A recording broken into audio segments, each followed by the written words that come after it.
no hurry to budge. Bye-bye.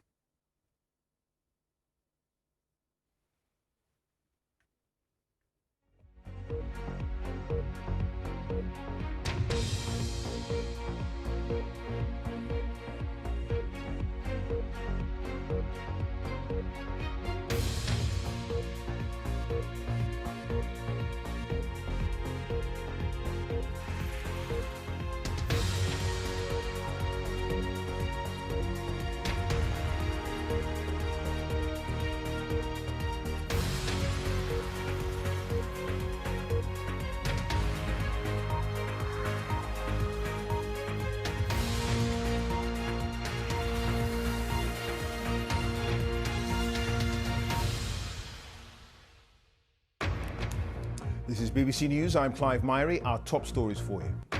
As the crisis in Afghanistan intensifies, Boris Johnson says the UK remains committed to a safe passage beyond the end of the month after holding a G7 meeting. The number one condition that we're insisting upon is safe passage beyond the 31st, so beyond this initial phase for those who want to leave Afghanistan. They can take all the people that belong to them. We are not going to allow Afghans leave, and we will not extend the deadline. The UK records another 174 deaths from COVID, the highest total since March. The Scottish Government confirms it'll hold its own public inquiry by the end of the year into the handling of the COVID pandemic. The NSPCC says online grooming crimes in England and Wales have reached a record high. And the Paralympic Games get underway in Tokyo, but once again, COVID keeps the fans away.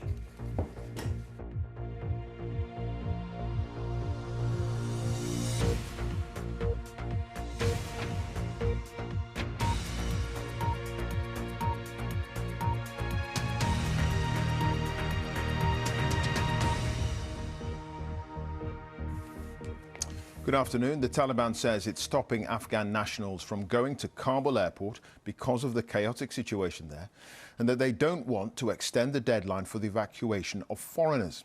Despite pressure on the United States to delay the end of the airlift beyond next Tuesday, the Reuters news agency is reporting that President Biden is going to stick to the deadline.